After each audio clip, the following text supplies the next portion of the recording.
नमः शिवाय। पौष मास में आज हम करेंगे सोमवार की व्रत कथा एवं पूजा विधि, शुभ मुहूर्त, पूजा कैसे करें, इस सभी के बारे में।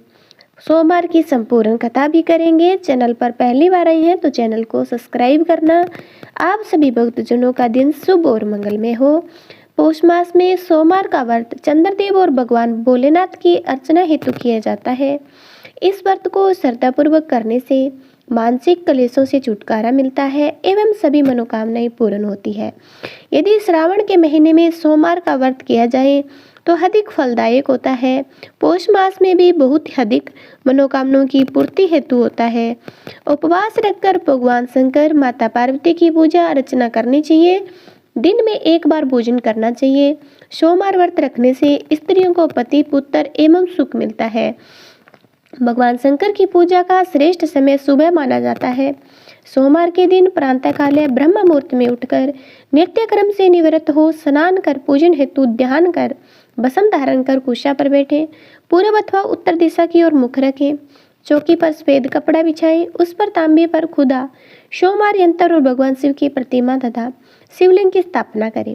बिल्व पत्र, पुष्प, अक्षत, जल एवं दक्षिणा इत्यादि सामग्रियां अपने निकट रखें। शिव पूजन विधान के पश्चात व्रत कथा पढ़नी चाहिए। व्रत कथा पूर्ण करने के बाद भगवान शिव को भोग लगाकर तुलसी के पौधे को अर्घ्य दें एवं दिन में एक ही बार भोजन करें। आइए अब हम करते हैं सोमवार की संपूर्ण कथा। अगर आपको अच्छी लगे तो चैनल को सब्सक्राइब कर देना। एक साहूकार बहुत ही अमीर था। उसके पास धन की कोई कमी नहीं थी। साहूकार के पास सभी सुख और ऐश्वर्य के साधन थे, किंतु उसको एक ही दुख था कि उसके कोई औलाद नहीं थी। दिन रात वह इसी चिंता में लगा रहता और पुत्र पाने के लिए हर सोमवार को भगवान चंद्रदेव एवं शिव जी की पूजा करता एवं व्रत रखता। साहूकार की भोलेनाथ के प्रति ऐसी भक्ति देखकर एक बार माता पार्वती जी ने शिव जी से कहा, हे नाथ, ये साहूकार आपका अनन्य भक्त है और सदैव ही आपका व्रत और पूजा भक्ति भाव से किया करता है। आप कृपया करके इसकी मनोकामनाओं को पूरी कर दें। पार्वती के ऐसे वचन सुनकर भोलेनाथ ने माँ पार्वती जी से कहा, हे पार्वती, यह संसारी कर्म क्षेत्र है। यहाँ जो जैसा कार्य करता है उसे वैसा ही फल मिलता है, अर्थात जैसा कार्य मनुष्य करता है वैसा ही परिणाम भोगता है। किंतु माता पार्वती आग्रहपूर्वक बोली, हे महादेव, यह आपका भक्त है। यदि इसको कोई भी दुख है तो आपको उसे दूर करना चाहिए। यदि आप अपने भक्तों की मनोकामनाएं पूरी नहीं करेंगे तो क्यों मनुष्य आपकी भक्ति एवं सेवा करेंगे। पार्वती के इस आग्रह को सुनकर शिव जी ने कहा, हे शिवे, इस साहूकार के कोई पुत्र नहीं है। इसी कारण ये दिन रात चिंतित एवं दुखी रहता है। इसके भाग्य में संतान न होने पर भी मैं इसे एक पुत्र प्राप्ति के लिए वरदान देता हूँ, किंतु इसका पुत्र केवल 12 वर्ष तक ही जीवित रह सकता है। इसके बाद वह मर जाएगा। इससे अधिक मैं इस साहूकार के लिए कुछ नहीं कर सकता।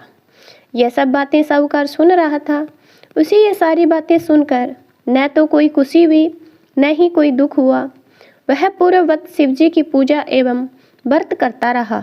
कुछ समय पश्चात साहूकार की पत्नी गर्भवती हो गई और 10वें महीने में उसने एक बहुत ही सुंदर पुत्र को जन्म दिया। साहूकार के घर में बहुत खुशियां बनाई गई, किंतु साहूकार ने अपने पुत्र की 12 वर्ष की उम्र जानकर कोई खुशी प्रकट नहीं की और इस संबंध में किसी को भेद भी नहीं दिया। वह बालक धीरे धीरे बड़ा होने लगा। जब वह बालक 11 साल का हो गया तो बालक की माता ने साहूकार से उसके शादी के लिए कहा, किंतु साहूकार ने कहा कि मैं इसे काशी जी पढ़ने भेजूंगा। साहूकार ने अपने साले को बुलाकर कहा कि तुम इस बालक को काशी जी पढ़ने के लिए ले जाओ और इसे विधिवत शिक्षा ग्रहण कराओ। साहूकार ने इसको बहुत सा धन देकर कहा कि रास्ते में जहाँ कहीं भी ठहरो वहाँ यज्ञ और ब्राह्मणों को भोजन कराते जाना। इस प्रकार वह दोनों मामा भांजे रास्ते में यज्ञ करते, दान देते और ब्राह्मणों को भोजन कराते जा रहे थे। रास्ते में एक शहर पड़ा। उस शहर में राजा की कन्या की शादी थी। एक अन्य राजा का लड़का बारात लेकर आया हुआ था, लेकिन एक आंख से काना था। लड़के के पिता को इस बात की चिंता थी कि वर को देखकर कन्या के माता पिता विवाह में किसी प्रकार की अड़चन न डालें। इसी कारण जब उन्होंने साहूकार के अति सुंदर बेटे को देखा तो मन में विचार आया, क्यों न इस लड़के से विवाह का कार्य पूर्ण करा लिया जाए। यह विचार कर उसने लड़के और उसके मामा से कहा, यदि आप फेरे वह कन्यादान का कार्य पूर्ण करा देंगे तो आपकी बड़ी कृपा होगी और हम आपको बहुत सारा धन देंगे। साहूकार के लड़के और उसके मामा ने इस बात को स्वीकार कर लिया था। विवाह का काम भली प्रकार से पूरा हो गया। जब वह लड़का जाने लगा तो उसने चुपके से राजकुमारी की चुनरी पर लिख दिया कि तेरा विवाह मेरे साथ हुआ है, लेकिन जिसके साथ तुम्हें भेजा जाएगा वह एक आंख से काना है। मैं काशी जी को जा रहा हूँ।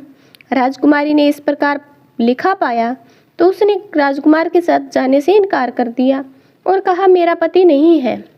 मेरा विवाह जिसके साथ हुआ है वह काशी जी को गया हुआ है। राजकुमारी के पिता ने जब यह सब सुना तो उसने अपनी कन्या को विदा करने से इनकार कर दिया। बारात वापस चली गई। उधर साहूकार का लड़का और मामा काशी जी पहुँचे, जहाँ लड़के ने पढ़ना शुरू किया था।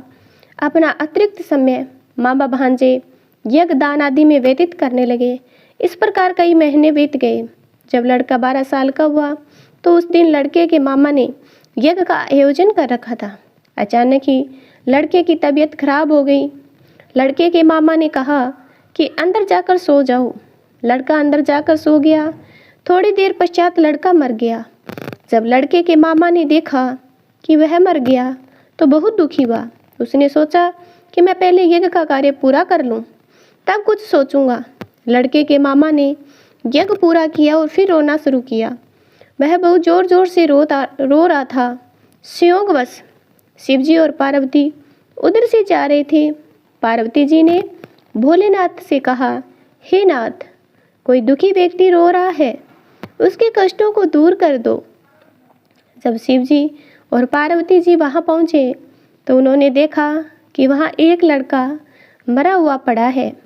तब पार्वती जी ने देखते ही लड़के को पहचान लिया।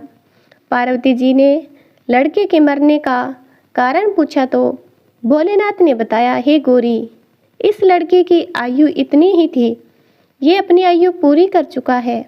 तब पार्वती जी ने विनम्रतापूर्वक कहा, महाराज, कृपया करके आप इस लड़के को जीवित कर दीजिए, नहीं तो इसके माता पिता इसके वियोग में तड़प तड़प कर अपनी जान दे देंगे।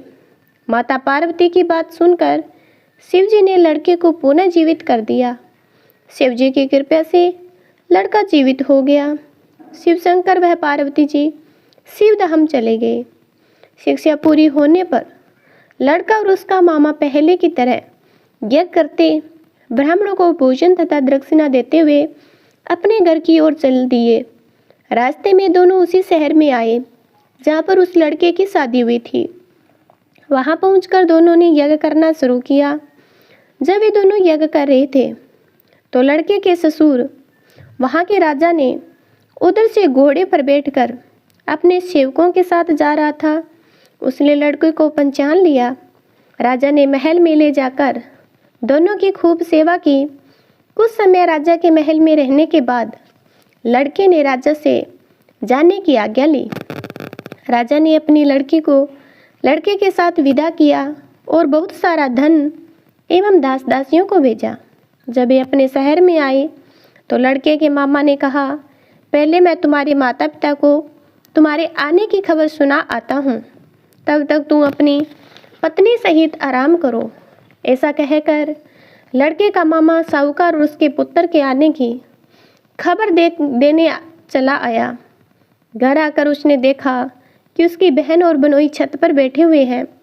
उन्होंने यह प्रण कर रखा था कि यदि उनका बेटा जीवित नहीं लौट आया तो वह छत से नीचे उतर आएंगे, नहीं तो छत से कूदकर अपने प्राण त्याग देंगे। लड़के के मामा ने जब यह समाचार उन्हें सुनाया कि उनका लड़का जीवित लौट आया है तो उन्हें विश्वास नहीं हुआ।